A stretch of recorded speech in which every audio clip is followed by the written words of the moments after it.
একটি ভারসাম্যপূর্ণ চুক্তি, দুই পক্ষই সমানভাবে দৃশ্যমান সুবিধা পায়। কিন্তু এখানে বাংলাদেশের পক্ষ থেকে দেওয়া ছাড়গুলো স্পষ্ট, আর প্রতিদানে পাওয়ার কথা বলা সুবিধাগুলোর বড় অংশই ভবিষ্যতের প্রতিশ্রুতি। আর তাই পররাষ্ট্রমন্ত্রীর বক্তব্যের সবচেয়ে বড় প্রশ্নটি সম্ভবত এখানেই, যে লাভের কথা বলা হচ্ছে সেগুলো কি বাস্তব অর্থনৈতিক অর্জন নাকি এখনো কেবল সম্ভাবনার ভাষা। চলতি বাজেট অধিবেশনে সংসদে পররাষ্ট্রমন্ত্রী ডক্টর খলিলুর রহমান বলেছেন, যুক্তরাষ্ট্রের সঙ্গে বাণিজ্য চুক্তি বাংলাদেশে বিদেশি বিনিয়োগ আকর্ষণ করবে, জ্বালানি নিরাপত্তা জোরদার করবে এবং বৈশ্বিক সরবরাহ শৃঙ্খলে বাংলাদেশের অবস্থান শক্তিশালী করবে। সরকারের ভাষায় এটি বাংলাদেশের অর্থনীতির জন্য নতুন সম্ভাবনার দুয়ার খুলে দেবে, যেমনটা সব সরকারের সময় মন্ত্রীরা বলে থাকেন। কিন্তু অর্থনীতিবিদ মাহা মির্জা, অধ্যাপক আনু মোহাম্মদ, রাজনৈতিক বিশ্লেষক কল্লোল মোস্তফা সহ সমালোচকদের একাংশ বলছেন, সরকারের এই বর্ণনার মধ্যে একটি মৌলিক সমস্যা রয়েছে। তাদের মতে, নিশ্চিত অর্থনৈতিক ছাড়ের বিনিময়ে অনিশ্চিত ভবিষ্যৎ লাভের প্রতিশ্রুতি দেয়া হচ্ছে, আর সেখান থেকেই এই অসম চুক্তির প্রশ্ন উঠছে। পোস্ট এই জায়গাগুলি আরেকটু বিস্তারিত বিশ্লেষণ করতে চায়। ঠিক এই জায়গাটিতেই আমরা পররাষ্ট্রমন্ত্রীর বক্তব্য দিয়ে যদি শুরু করি, তিনি বলেছেন চুক্তি বিদেশি বিনিয়োগ আকর্ষণ করবে।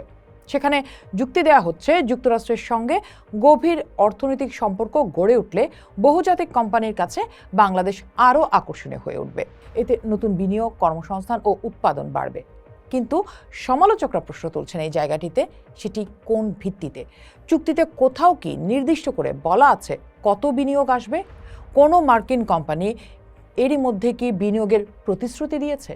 বাংলাদেশ বিনিয়োগ উন্নয়ন কর্তৃপক্ষ বা বিডা এই চুক্তির বিষয়ে সম্ভাব্য প্রভাব নিয়ে কি কোনো মূল্যায়ন প্রকাশ করেছে? অধ্যাপক আনু মোহাম্মদ বহুদিন ধরেই বলে আসছেন, বিদেশি বিনিয়োগের সম্ভাবনাকে সামনে রেখে অনেক সময় এমন নীতি গ্রহণ করা হয় যার প্রকৃত সুবিধা পায় বহুজাতিক কোম্পানি আর ব্যয় বহন করে স্থানীয় অর্থনীতি। সমালোচকদের মতে, বিদেশি বিনিয়োগ বাড়বে এটি একটি প্রত্যাশা, কোনো নিশ্চিত অর্থনৈতিক ফল নয়। আমরা যদি দ্বিতীয় পয়েন্টে যাই, পররাষ্ট্রমন্ত্রীর যে বক্তব্য, সেখানে তিনি বলছেন যে মার্কিন তুলা দিয়ে তৈরি পোশাক যুক্তরাষ্ট্রে শুল্কমুক্ত প্রবেশাধিকার পাবে। সরকার এটিকে একটা বড় অর্জন হিসেবে তুলে ধরছে, কারণ যুক্তরাষ্ট্র বাংলাদেশের সবচেয়ে বড় রপ্তানি বাজারগুলোর একটি। কিন্তু সমালোচকরা ঠিক এই জায়গাটিতেই বলছেন, শুল্কমুক্ত সুবিধা পেলেই কি লাভ নিশ্চিত? বাংলাদেশ বর্তমানে তুলা আমদানি করে ভারত, ব্রাজিল বা আফ্রিকার দেশগুলো থেকে, যেখানে তুলার দাম অনেক ক্ষেত্রেই কম। যদি শুল্কমুক্ত সুবিধার শর্ত হিসেবে বেশি দামের মার্কিন তুলা ব্যবহার করতে হয়, তাহলে কে এখানে কিভাবে লাভবান হবে? বাংলাদেশের গার্মেন্ট শিল্প নাকি মার্কিন তুলা উৎপাদক? মাহা মির্জা সহ সমালোচকদের মতে, এখানে আসলে যুক্তরাষ্ট্র নিজেদের কৃষি ও তুলা খাতের জন্য একটা নিশ্চিত বাজার তৈরি করছে। ফলে শুল্কমুক্ত সুবিধার চেয়ে উৎপাদন ব্যয় কতটা বাড়বে সেটাই এখানে বড় প্রশ্ন। পররাষ্ট্রমন্ত্রী তার বক্তব্যে বলেছেন, এই চুক্তি বাংলাদেশের অর্থনীতিকে শক্তিশালী করবে। এটারই কাউন্টার হিসেবে সমালোচকরা বলছেন, বাংলাদেশ কি দিচ্ছে সেটাও দেখা দরকার। চুক্তির আওতায় ৬,৭০০-র বেশি মার্কিন পণ্যের ওপর শূন্য শুল্ক সুবিধা দিতে হচ্ছে বাংলাদেশকে। সেন্টার ফর পলিসি ডায়ালগ বা সিপিডির হিসাব অনুযায়ী এতে বছরে প্রায় ১,৩২৭ কোটি টাকা রাজস্ব হারাতে পারে জাতীয় রাজস্ব বোর্ড। প্রশ্ন হচ্ছে, এই ক্ষতিটা পূরণ হবে কিভাবে? ভ্যাট বাড়িয়ে, নতুন কর আরোপ করে, নাকি স্বাস্থ্য, শিক্ষা ও সামাজিক নিরাপত্তা খাতে ব্যয় কমিয়ে? যদিও আমরা দেখছি যে বর্তমান সরকার অর্থাৎ বিএনপি সরকার এই ৩ খাতেই ব্যয় বাড়িয়েছে। আর এখানেই সমালোচকরা একটা ফাঁক দেখতে পাচ্ছেন। চুক্তির সম্ভাব্য লাভ নিয়ে আলোচনা হচ্ছে বলে তারা বলছেন, কিন্তু এখানে নিশ্চিত আর্থিক মূল্য নিয়ে কোনো আলোচনা নেই বলেই তাদের মন্তব্য। পররাষ্ট্রমন্ত্রী বলছেন, জ্বালানি নিরাপত্তা শক্তিশালী হবে। সরকার মনে করছে যুক্তরাষ্ট্র থেকে এলএনজি ও জ্বালানি আমদানির মাধ্যমে সরবরাহের উৎস বাড়বে এবং জ্বালানি নিরাপত্তা নিশ্চিত হবে। কিন্তু সমালোচকরা বলছেন, বেশি দামে আমদানি কি নিরাপত্তা নাকি নতুন নির্ভরতা? জ্বালানি নিরাপত্তা মানে শুধু নতুন উৎস নয়, বরং সাশ্রয়ী ও নির্ভরযোগ্য সরবরাহ। যদি যুক্তরাষ্ট্র থেকে উচ্চমূল্যের এলএনজি কিনতেই হয়, তাহলে বিদ্যুৎ উৎপাদন ব্যয় বাড়বে, ডলারের ওপর চাপ বাড়বে, সামগ্রিক অর্থনীতির ওপরও চাপ তৈরি হবে। আর অর্থনীতিবিদদের মতে, সরবরাহের উৎস বৈচিত্র্য ও জ্বালানি নিরাপত্তা ঠিক এক বিষয় নয়। আমরা যদি পররাষ্ট্রমন্ত্রীর আরেকটি বক্তব্য দেখি, তিনি বলছেন যে বৈশ্বিক সরবরাহ শৃঙ্খলে বাংলাদেশের অবস্থান এর ফলে অর্থাৎ এই চুক্তির ফলে শক্তিশালী হবে।